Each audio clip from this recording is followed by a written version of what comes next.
Здравствуйте, Гарри Аркадьевич. Вас недавно назначили советником президента Абхазии по развитию финансовых структур. Давайте начнем с этого. Расскажите, что будет входить в круг ваших обязанностей. Здравствуйте, Сима. Действительно, несколько дней назад я назначен советником по работе с финансовыми структурами. Дело в том, что моя такая трудовая жизнь, она в основном прошла в финансовых институтах. Я работал в банке, потом возглавлял страховую компанию, российскую, потом зарубежную. И сейчас я тоже работаю в очень крупной компании российской из группы «Газпром», она называется «Газстройпром», и там тоже занимаюсь финансами, работой с банком, лизинговыми компаниями и страхованием. Вот. Поэтому, исходя из этого опыта, я думаю, что, наверное, и, так сказать, область моего применения будет прежде всего это страхование, возможно, лизинг. У вас богатый профессиональный опыт работы в российских компаниях на высоких должностях. Расскажите, как вам удалось достичь такого успеха в вашей карьере? Наверное, самым главным таким фундаментом каких-то достижений в жизни я отношу на образование. Я закончил очень хорошую школу. Я это всегда понимал, но дальше, когда я заканчивал другие учебные заведения, я убедился, что это среднее образование, я закончил вторую среднюю школу города Кварчал. Это был очень хороший фундамент. Затем я поступил в МГИМО и тоже учился в очень хорошем, сильном вузе у прекрасных преподавателей. Закончил факультет международные отношения, там изучил пару-два иностранных языка. Вот. Но с точки зрения бизнес-структур, финансовых структур, конечно, большую роль сыграло то, что я закончил Чикагский университет. Там есть такой факультет, который называется MBA, где готовят управленцев. Я закончил бизнес-школу Чикагского университета. И вот тогда мое представление о том, как работает экономика страны или компании, оно как бы, так я бы сказал, схлопнулось, да? Мне стало гораздо более понятно.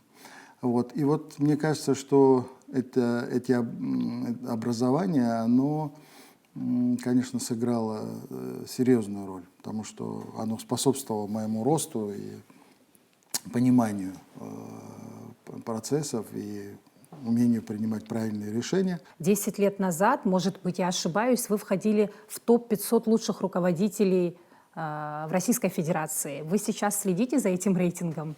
Я не особо наблюдаю теперь за рейтингом. Уже я прошел этот, мне кажется, этап. Вот. Но действительно было такое достижение. Будем говорить сегодня о финансах, об экономике. Да? Вот расскажите, каковы, на ваш взгляд, отличия между российским и абхазским бизнесом? Я много размышляю и думаю о том, как развивается абхазская экономика, потому что это связано с жизнью моих родных, близких, ну и в целом страны. Я думаю, что у нас есть серьезная особенность в том, что мы страна небольшая, население тоже небольшое, и поэтому иногда те методы и способы, которые очень хорошо работают на крупных рынках, там, где живут миллионы, десятки, сотни миллионов людей, где они работают, не всегда, может быть, мы применимо к нашим условиям.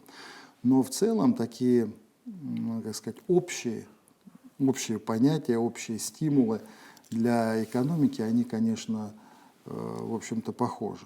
Конечно, мы отличаемся тем, что у нас как сказать, не рынок не открыт во все стороны, да, как у, скажем, большинства полностью признанных стран.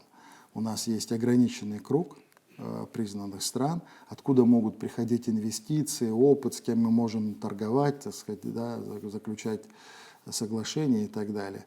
Это, конечно, сужает наши возможности. Нам сложнее развиваться, чем России. Хотя сейчас Россия тоже под санкциями, но с другой стороны, с кем-то под санкциями, но другая часть мира, глобальный юг и так далее, там только развиваются отношения.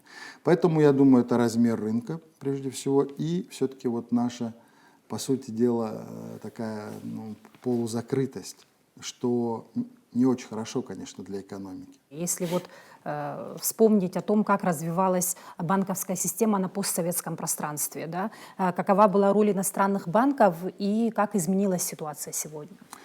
Это я очень хорошо помню, эту историю, потому что я, честно говоря, вот проходил этап, как вот сейчас наши банкиры боятся, например, да, опасаются российских банков, их там филиалов и так далее.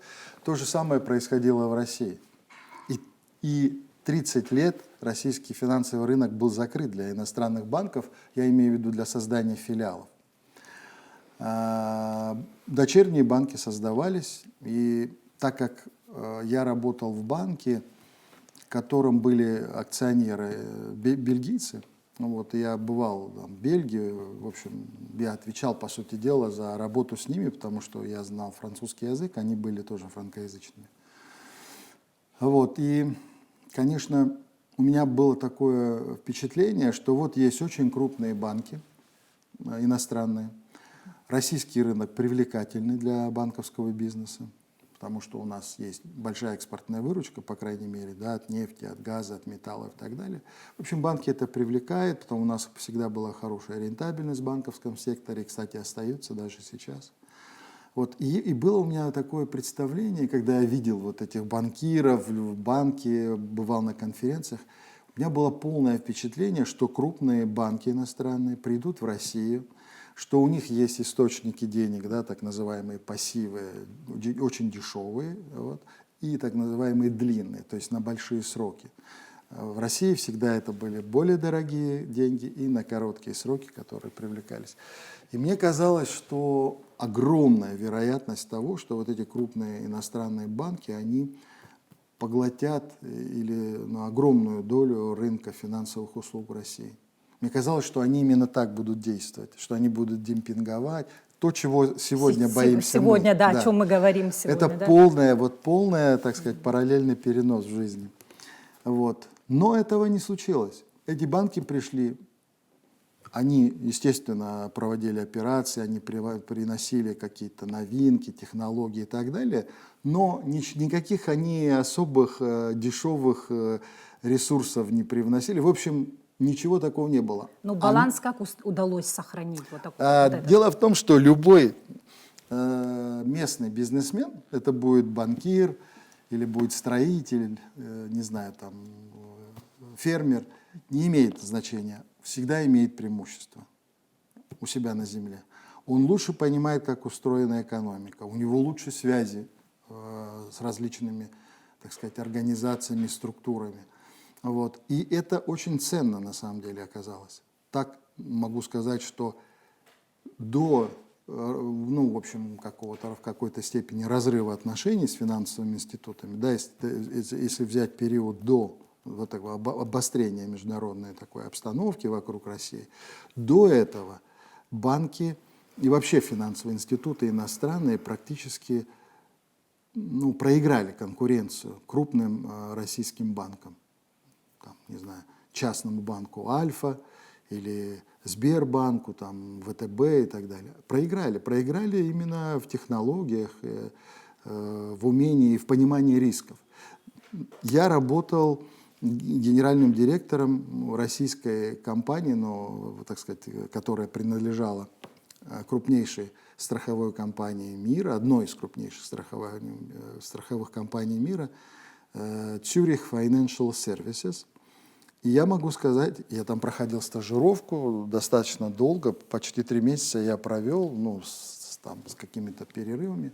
У них в штаб-квартире я бывал, так сказать, работал, изучал работу, как они работают в странах, там, например, в Германии, Швейцарии. Вот. И они на самом деле не смогли работать, потому что это большое усилие, ты должен понимать риски, да? То есть вероятность наступления страховых случаев. Там вот я приводил пример недавно. Они, например, запрещали страховать нам здания с деревянными перекрытиями. А таких на тот момент в России было, не знаю, 70%. Ну, я имею в виду, в общем, местный бизнес всегда имеет преимущество. И, как показала практика, по крайней мере в России, ну, не нужно бояться конкуренции, потому что мы ничем не отличаемся в худшую сторону от людей любых, так сказать, из любых стран происхождения. Поэтому я, например, вижу в Абхазии очень удачную конкуренцию во многих отраслях. Например, допустим, кто-то начинает, но потом наши перехватывают. Ну вот смотрите, если посмотреть сейчас на состав руководства и на всех уровнях телекоммуникационных компаний наших, да, и Амобайл, и Аквафон, ведь все-таки там были прямые инвестиции, там были инвестиции из России. Они начинали с того, что, ну, откуда у нас были знания в технологии телекоммуникационных. И как быстро эти компании стали, ну, такими, ну, по-настоящему абхазскими с точки зрения состава топ-менеджеров, сотрудников и так далее. Вот мне кажется, что так оно будет и со всеми. Сейчас что происходит в России и вокруг, да, прямо или косвенно касается и нас. И поэтому мы всегда пристально следим за происходящими событиями, как санкции против России и вот специальная военная операция повлияли на иностранные инвестиции в российском бизнесе. Кто-то, как сказать, ушел, но кто-то и пришел. Вот я работаю сейчас в этой компании, да, в которой мы огромное количество техники закупаем. Не все на российском рынке существует, я имею в виду спецтехнику, всякие там бульдозеры, трубоукладчики и так далее. Ну, теперь стали покупать китайское. То есть ушли западные производители, появились на рынке из других стран.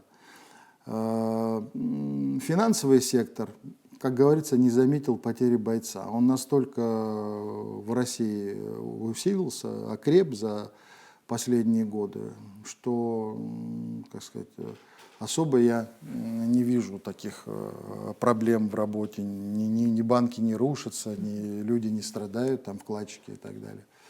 Вот. Конечно, в целом мы переживаем какой-то новый этап, да, вот какие-то тектонические сдвиги произошли, которые на протяжении, не знаю, там, по крайней мере, моей жизни я не замечал.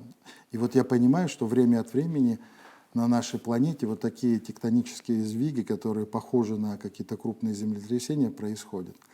Вот, поэтому мне кажется, что российская экономика смогла адаптироваться. Можете вы поделиться успешными примерами привлечения иностранных инвестиций другими государствами? Взял с собой вот программу 25 шагов развития Абхазии, которые были предложены еще в 2017 году.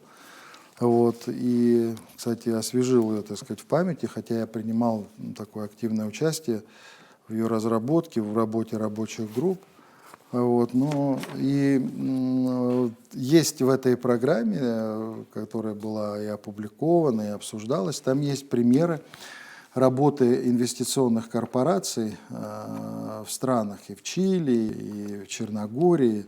В общем, масса примеров, так сказать, достойных. Вот. Безусловно, борьба идет в мире сегодня за две вещи. За таланты, ну так называют, по-английски так говорят, таланты, что мы имеем в виду, людей способных в разных отраслях, ученых, айтишников, предпринимателей, разных. Ну, те, которые, как сказать, выигрывают в конкурентной борьбе с другими людьми. То есть за таланты и за капитал.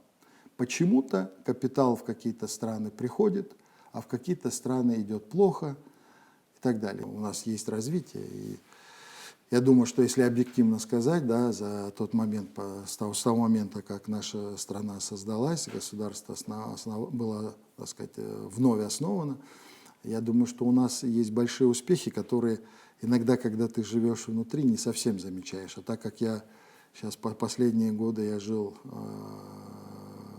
в другой стране и приезжал, я вижу, что это развитие идет. И, так сказать, самым лучшим показателем, знаете, это стройка, это краны, так сказать, шум стройки. И так как он идет у нас почти по всей стране, вот, я вижу, что развитие, безусловно, есть.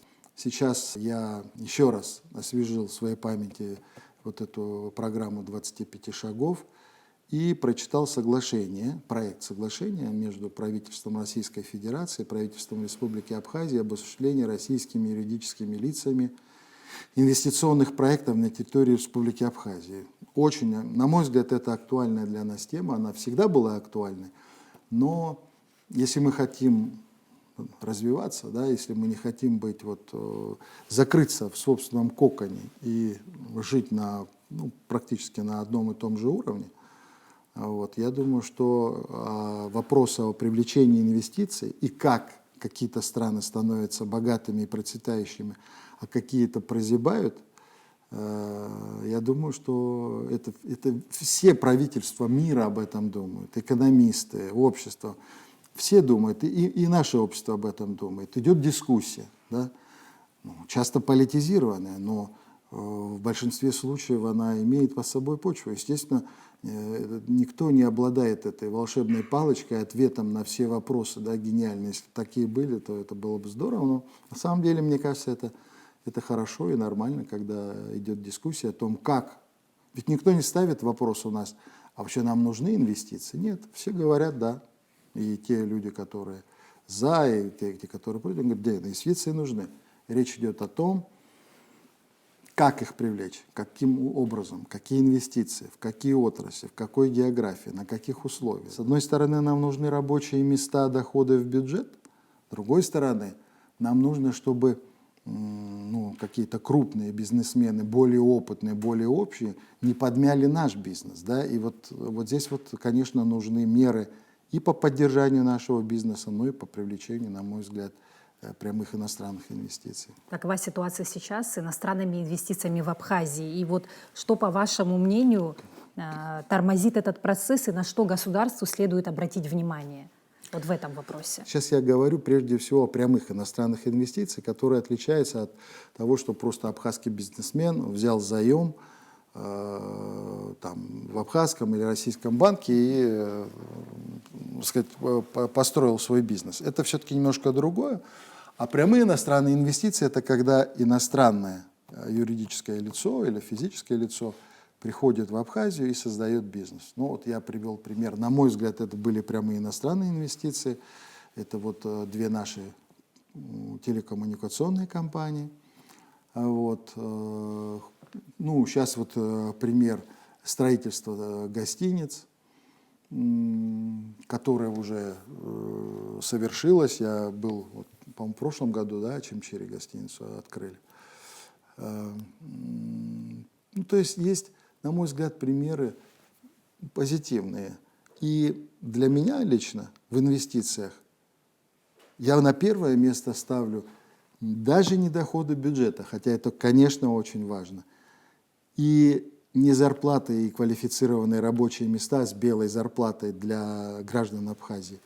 Я на первое место в прямых иностранных инвестиций ставлю опыт ведения бизнеса. Понимаете, в этом соглашении, в этом проекте, да, в соглашении 2 миллиарда минимальная инвестиция.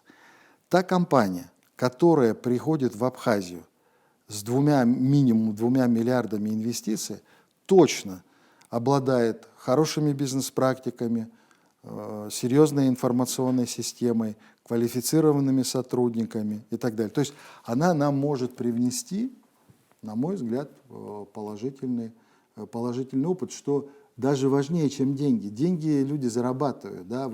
Получить квалификацию, научиться, увидеть, как другие работают. Я просто вспоминаю свой опыт, да, когда я работал в России, ездил, не знаю, в Швейцарию. Конечно, я подмечал очень много интересного. И так и происходит у нас часто. Да? Приходит какой-то инвестор, что-то создает. Постепенно наши людьми в большинстве начинают работать на этом предприятии. Я сейчас, кстати, просил данные по гостинице в Ачимчирах, потому что для меня это близко. Я видел этот недостроенный остов еще со времен окончания школы. И мне очень нравится, что это жила, там приезжают туристы и так далее. И я слышал от многих людей, знакомых, родных, что там работают одни иностранные граждане, а что наши там нет. Я попросил данные. 90% сотрудников, ну, наверное, 90%. Местное население, Это, да, граждане Абхазии.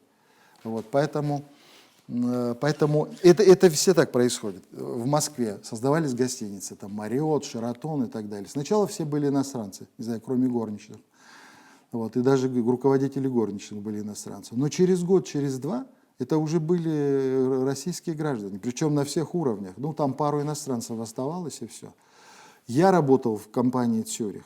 У нас сначала мне зама поставили, ну, вот меня назначили, правда, директором, продлили мой контракт после покупки.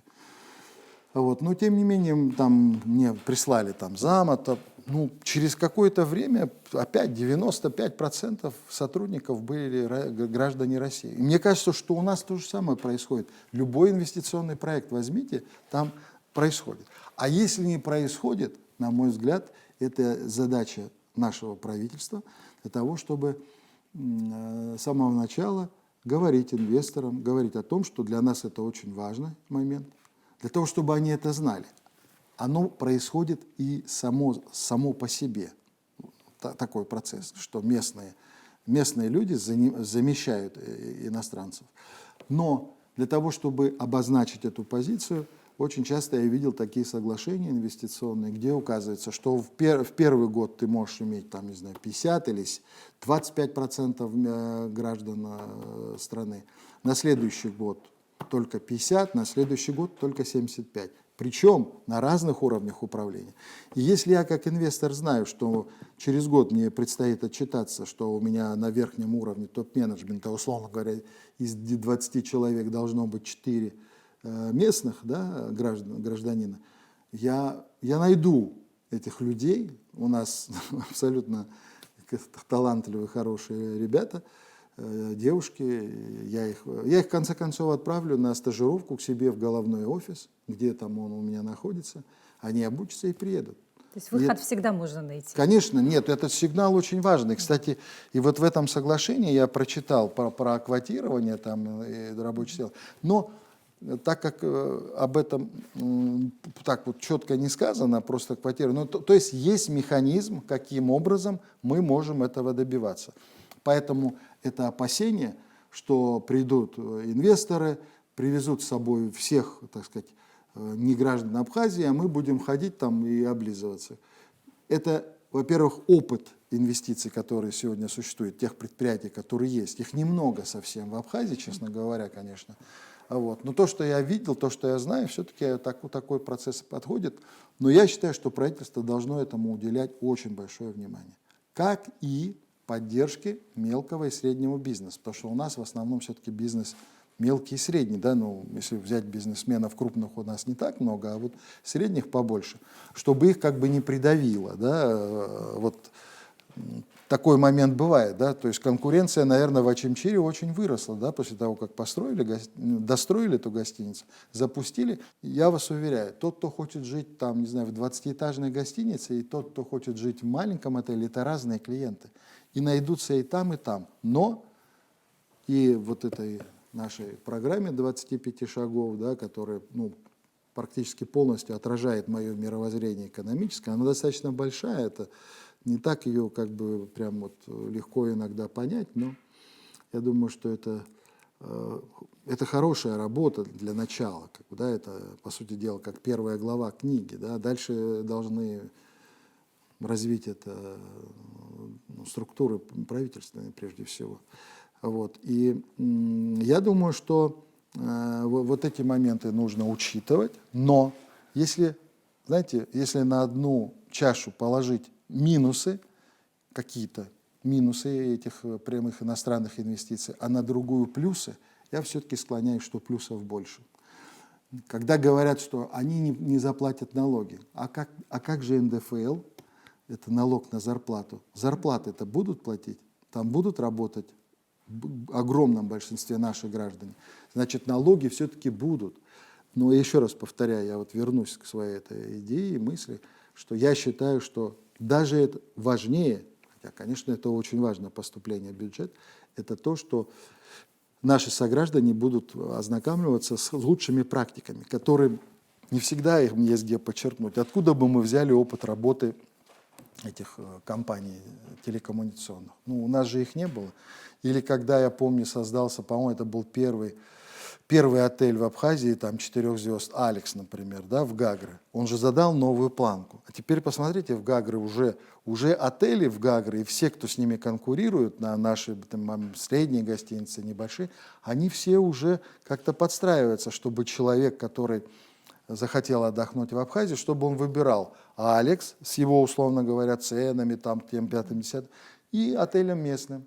И мы знаем, что гагарские отели заполнены. Можно конкурировать, но плюс, вот эти плюсы, которые я сказал, да, профессиональное, так сказать, развитие людей, рабочие места, доходы в бюджет НДФЛ, на мой взгляд, они перевешивают те освобождения и льготы, которые это соглашение предусматривает. Ну, мне кажется, в Абхазии не стоит вопрос о том, что нужны инвестиции или нет. Условия, Инвесторы, да. да. Все прекрасно понимают, что нужны. Но вот какие первоочередные шаги нужно сделать для их привлечения? Много существует условий, которые у нас, да, так называемый инвестиционный климат в Абхазии, которые еще мало привлекательны. Понимаете, у нас вот все время, нам говорят, многие, там, знаете, как-то они хотят отодвинуться от этого. Слушайте, тут не отодвигаться, тут надо как бы притягивать этих инвесторов, а не отодвигаться от них. Инвестиционный климат у нас не очень хороший. Вот, например, я приведу пример. Что делают государства для того, чтобы привлекать инвестиции? Есть какая-то компания, вот мы на нее вышли, да, тут нужна проактивная позиция. Мы не должны сидеть и ждать, а кто к нам придет, да, как вот на рынке стоишь там с товаром, и кто к тебе подойдет, тому ты... Мы должны, это предусматривается в программе, мы должны понять, в какие отрасли и какие компании должны стать нашей целью для привлечения. Ну вот, например, там, не знаю, вы знаете, у нас урожайность мандарин и орехов очень низкая по сравнению с нашими, там, не знаю, соседями, с Турцией или там, с Грузией и так далее. Вот мы должны найти такие компании, целевые, не знаю, 10-20, которые могут в этой области поставить дело у нас. И мы должны к ним приходить и говорить, слушайте, ну вот у нас есть такие условия. Чаще всего предоставляются гарантии под кредиты для тех компаний. Или, например, субсидированные ставки. То есть, ну, в идеале мы сами бы их кредитовали. Ну, не на полностью, на 25%, на 30%, на 50%. Но у нас же нет таких средств. То есть у нас большей части вот этих инструментов, как привлекать иностранных инвесторов, у нас их нет. Для чего российскому бизнесмену прийти в Абхазию? Ну, для чего? Вот он живет, например, в Липецке. Да? Вот для чего ему приходить в Абхазию? Только для того, чтобы у него была выше норма прибыли. Это единственная причина. Я не говорю сейчас там, о людях, которые из патриотических соображений что-то делают, там наши граждане, там, ну, я имею в виду нашей национальности или выросшие там в Абхазии, вот они, бывает такое. Мы не можем им дать, как я сказал, ни кредитов, ни субсидированной ставки. Единственное, что мы можем дать, это освобождение от каких-то налогов, от пошлин и так далее. Конечно, очень хотелось бы, чтобы инвесторы пришли, платили бы все наши налоги, несмотря ни на что, вот, и, так сказать, и 100% наших граждан с первого дня работало.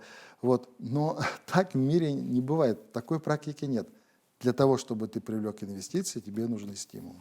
Мы сказали о том, что инвестиционный климат у нас пока, ну, не очень, да? Нет, Ну, вот, не очень. Конкретно, ну, вы сказали про налоги, но все-таки на какие аспекты требуют более особого внимания? Это может быть политическая стабильность, вот о законодательной базе мы не сказали, да? Конечно, таможенный конечно. режим или все-таки налоговая система? Вот, налоговая система должна... смотреть? Нет, просто я говорил о налоговых стимулах, которые предусматривает соглашение. А вообще налоговая система должна быть прозрачной, их должно быть немного налогов. То есть человеку, который приходит в Абхазию, да и местным тоже бизнесменам, очень важно, чтобы она была прозрачная. Вот. И не усложненная. Понимаете, мы же не Великобритания по развитию, так сказать, экономики, да, и даже не Россия. Там изощренные, сложные, потому что туда все и так идут, как бы, да, все хотят быть там. Нам нужна, потом у нас есть конкуренты, да, ну, вот Грузия, например, да, там очень ясная, простая система налогообложения. Вот, и это наши конкуренты, на самом деле, уже не говоря о политических аспектах, но даже в экономике. Да? Кто-то смотрит, куда мне инвестировать, в Грузию или в Абхазию. В Абхазии есть плюсы, такие, такие, такие. В Грузии есть плюсы, такие, такие. Поэтому я думаю, что когда, как и в бизнесе, компании конкурируют, так и страны, по сути, с соседями. Да? Это вот Краснодарский край, Турция, Грузия. Вот наши, вот, наверное, основные конкуренты, на кого мы должны, так сказать, направить свое внимание, с кем мы будем конкурировать. Подробнее о программе «25 шагов для ускоренного развития экономики Абхазии». Вот какие из этих шагов вы считаете наиболее важными и почему? Дело в том, что невозможно что-то одно сделать и получить успех. Да? Когда, как сказать, экономика – это сложная такая структура, и, наверное, каждый из шагов важный. Вот. Но все-таки, когда у тебя, вот представим такой образ, допустим, лежит такая тяжелая цепь на земле, ты ее не можешь вот так взять и поднять полностью, но есть какое-то звено, за которое ты можешь, как сказать, ухватить и, так сказать, вытащить, да, ситуацию. Так и, мне кажется, в экономике имеет смысл, конечно, сфокусироваться на чем-то, прежде всего. И вот здесь идет речь, да, в этих шагах. Да, я постараюсь действительно привести примеры, по моему мнению, они все важные, но наиважнейшие. Вот есть такое: сформировать специализированный институт развития по реализации программы экономического развития. То есть это что это имеется в виду? Это не какая-то там госкорпорация, в которой работают сотни людей. В такой корпорации в Чили работает 1200 человек. Это серьезная вещь. Еще раз повторяю, это на сегодня мы работаем таким образом. Мы ждем, что кто-то придет и скажет: слушайте, ну вот я бы хотел купить вот этот участок земли, здесь там, не знаю, построить гостиницу или там, не знаю, разводить какие-то там растения или не знаю, рыбу и что бы то угодно. А специализированный институт может он состоять вообще из 3 человек, не знаю, из 2 человек для начала. Это те люди, которые в правительстве обсудили. Например, мы говорим, и исследование показало, что у нас есть очень большой потенциал для рыбоводства и аквакультур. Пример. В Крыму очень часто развито уже. Уже выпускают и устрицы, и мидии, и все что угодно. У нас очень хорошие условия для этого. Я знаю, что уже есть маленькие примеры, люди работают. У нас есть очень хорошие рыбзаводы. Эти люди говорят: ну вот правительство согласовало рыбоводство, да, очень хорошо, вот у нас есть там стимулы, да, но надо самим приходить. Узнаешь, кто в Крыму, хорошие компании интересные. И ты должен прийти и сказать: слушайте, вот у нас есть такие условия, может быть, знаете, давайте мы съездим в Абхазию, хотите, вот у нас есть такие льготы, да, вы не будете платить НДС, вы, так сказать, не будете платить налог на прибыль и так далее. Ну, то есть ты как бы должен... Конечно, причем у тебя должен быть список, условно говоря, из 20 компаний. В каждую компанию вот эти 3 человека, громко сказано, специализированный институт развития, но они действительно должны вот заниматься именно этим, да? Они должны понимать, что за ними стоит правительство, страна, что оно их уполномочивает для того, чтобы вести такие переговоры и привлекать, что все согласились, что рыбоводство это привлекательный и, так сказать, и дальше вот поэтому и называется сформировать специалист. Он нужен.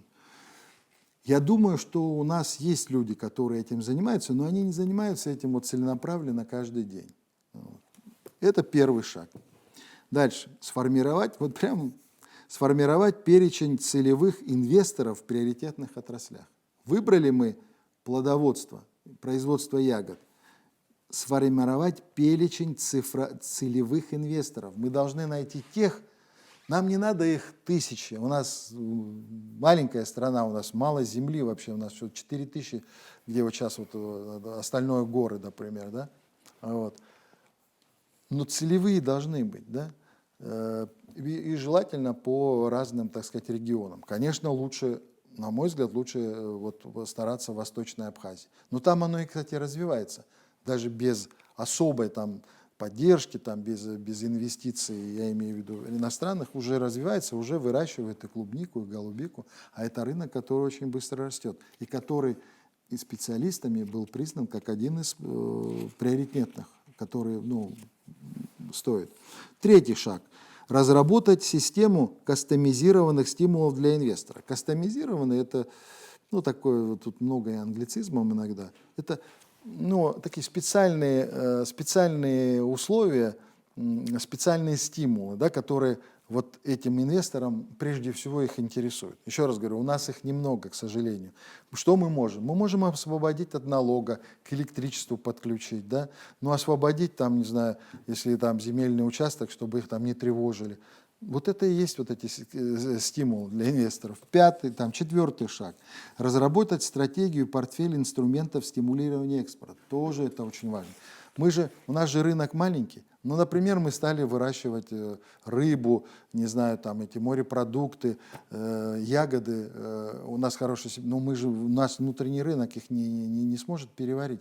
Естественно, мы должны организовать экспорт, помочь экспортерам. Точно так же, как мы привлекаем инвестиции, точно так же мы должны обеспечить реализацию продукции.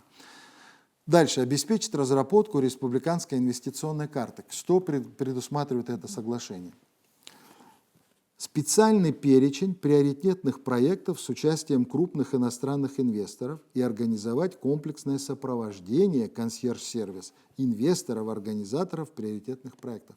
То есть на самом деле то, о чем идет в этом соглашении речь, это было предусмотрено и предлагалось вот в этой программе.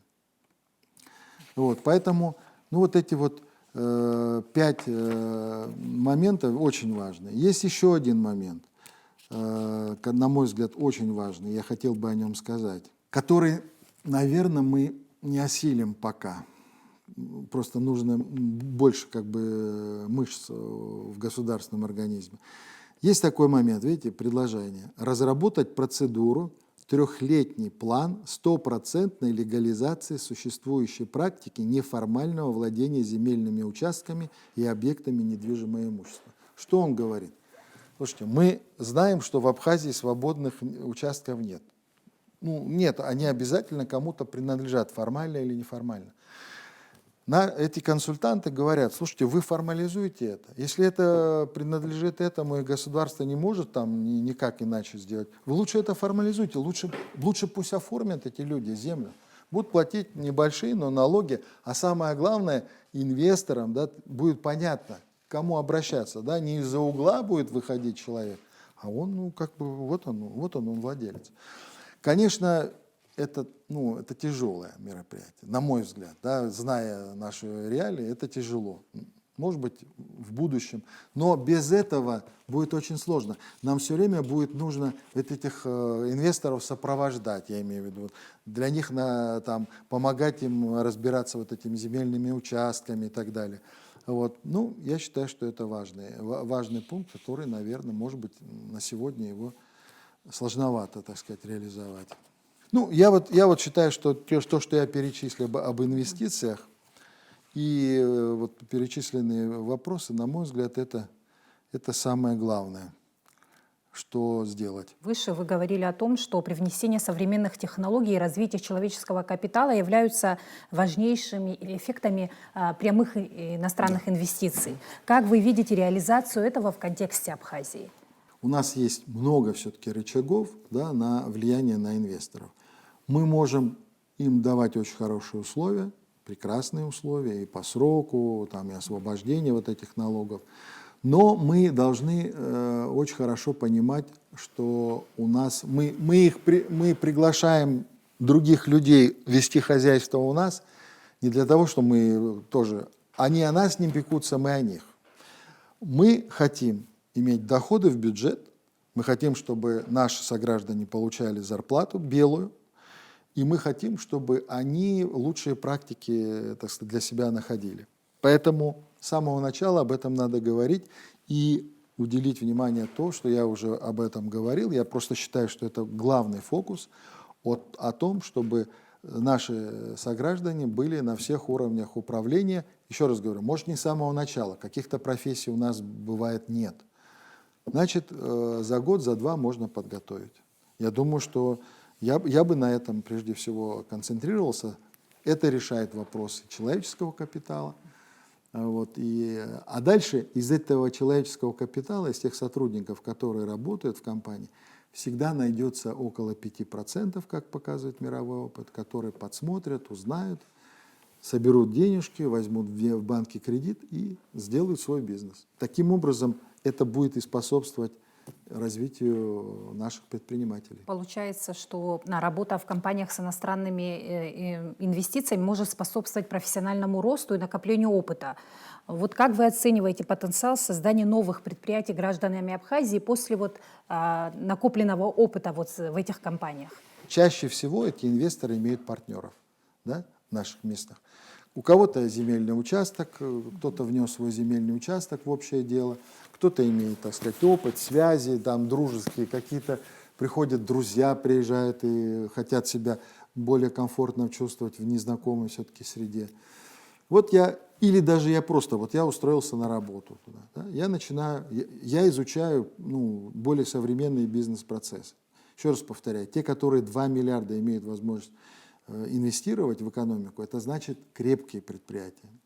Они уже отработали очень много и обладают хорошими, так сказать, профессиональными знаниями и качествами. Человек, который поработает, во-первых, он зарабатывает деньги, во-вторых, он зарабатывает, у него идеи появляются. Если ты склонен к предпринимательству, да, вот у меня, например, не появлялось бы идей, потому что я не предприниматель. А есть люди, которые, они на этом сконцентрированы. И они смотрят какие-то вещи профессиональные, и так как они знают местные условия, да, гораздо лучше местный рынок, они начинают пробовать создавать что-то подобное рядом. Вот ты сначала поработал в гостинице, например, да, в какой-то хорошей, или там был каким-то младшим партнером, а дальше ты свою гостиницу начинаешь создавать. Конечно, это сложно, но у тебя постепенно образуются связи, ты пойдешь в Абхазский банк, ты не знаю, займешь какие-то деньги у родных людей и так далее. Таким образом, начальный капитал ты можешь собрать и стать. А как предпринимателями становятся? Не всем же родители передают в наследство огромные средства. Большинство же случаев нет. Если посмотреть на историю предпринимателей, это не люди, которые вышли обязательно из богатых семей, которые имели деньги. Нет, наоборот. А как раз-таки наоборот, бывает, как правило. Учитывая, что Абхазия не может предоставить льготные кредиты или государственные гарантии, какие альтернативные стимулы вы считаете эффективными для привлечения иностранных инвесторов? Я считаю, что они изложены в этом соглашении. Это освобождение от налогов. Я говорю, если ты не можешь дать денег, ты можешь не брать их, да, какое-то время. Я думаю, что это сильный козырь. Я не могу сказать, оно, конечно, очень, на мой взгляд, привлекательное для инвесторов иностранных, но эти льготы, да, по сроку действия, там предполагается 8 лет освобождения от налогов, это освобождение от налогов, практически от всех видов налогов, кроме налогов на зарплату. Мне кажется, это сильный ход. Он должен компенсировать недостатки этого, то, что называют инвестиционным климатом, да, то есть в какой среде ты будешь. То у тебя электричество отключат, то, я не знаю, там какие-то непонятные земельным участкам у тебя вопросы. Потом у нас не так много квалифицированных кадров в разных, так сказать, областях, большой, так сказать, недостаток. И поэтому то, что является так называемым инвестиционным климатом, по сути дела, если сказать там попроще, условия ведения бизнеса. Вот все ли у нас, так сказать, есть? Банки у нас слабые, согласитесь, они еще не так много могут кредитовать этих, так сказать, бизнесменов. Бывает политическая нестабильность. Я знаю, как инвесторы, как они реагируют на кадры телевизионные, когда у нас происходят такие волнения, столкновения людей и так далее. Это не очень хорошо. Мы вынуждены идти на очень существенные льготы по налогообложению и таможенным платежам. Ну вот мы говорим про льготы, да, налоговые, таможенные. Но Да. вот как это сделать, чтобы не навредить экономике нашей страны? Вот это самый главный вопрос, который всех волнует Вот сегодня. я с самого начала как-то говорил о том, что я считаю, что в таких небольших странах, как наша, у нас есть какая-то специфика, да, то есть ты должен креативно, да, все вот экономические законы и практики инвестиционные применять. Потому что получается так, что, ну я, например, бизнесмен местный, да, я говорю, слушайте, ну вот вы дали этой компании, да, российской такие льготы, а как я буду с ними, так сказать, конкурировать, да? Это вопрос такой, ну, так сказать, действительно серьезный. На мой взгляд, у нас в силу просто территории и в силу того, что мы должны вот этот баланс соблюдать в отношении наших бизнесменов, я думаю, что все-таки мы должны в таком ручном режиме выбирать этих, так сказать, инвесторов. С одной стороны, мы должны знать, кого мы хотим, с другой стороны, их не может быть огромное количество. Это как островки новых технологий, хорошего профессионализма, да, я вот так вот смотрю, как бы, да, на нашу страну, на Абхазию. И вот здесь сделали островок, здесь. Ты должен всегда взвешивать, что ты находишь, что ты теряешь. Еще раз повторяю, на мой взгляд, выборочное, не массовое, да, привлечение инвесторов, в которых нам нужны, в те отрасли, которые нам нужны, есть правильный и хороший метод. Они, если мы будем привлекать их туда, куда нужно, они не разрушат, а создадут среду, на мой взгляд. Еще раз говорю, что для местных сначала это будет казаться, что это очень тяжело, что это сложно, но местные предприниматели всегда имеют преимущество перед даже крупными инвесторами, которые приходят в страну.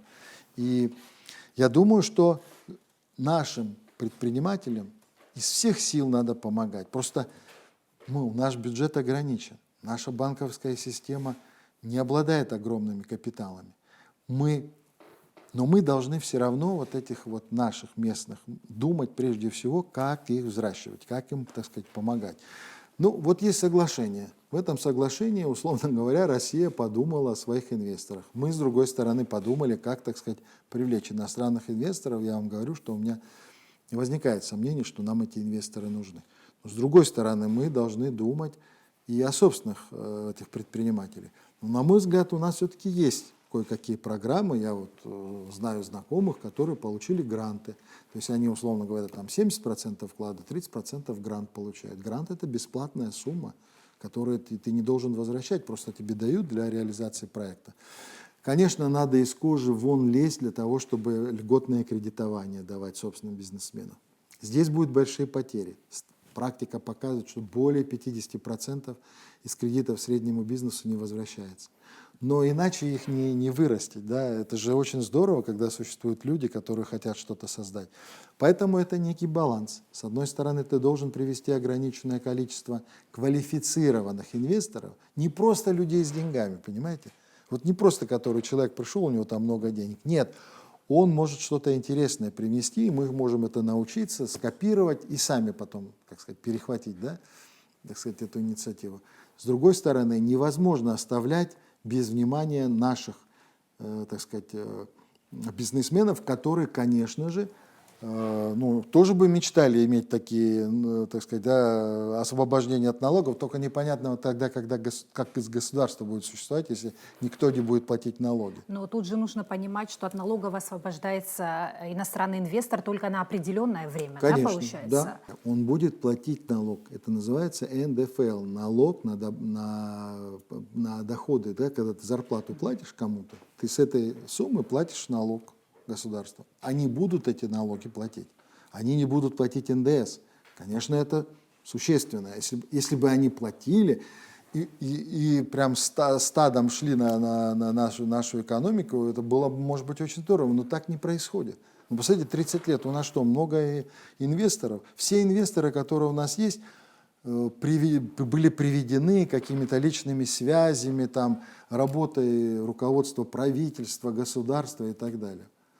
Нельзя сказать, что огромное количество людей и компаний мечтает работать в Абхазии. Но это же не так. Поэтому я говорю, экономика сложная вещь. Ты не можешь только одно сделать. Вы думаете, что просто освободив инвесторов от НДС, вот они прям ломанутся к нам? Нет, так не будет.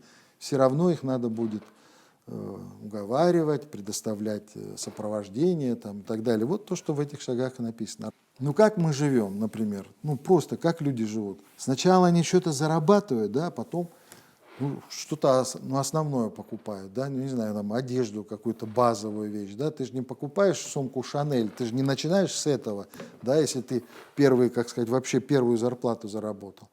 Вот. Поэтому так и в стране.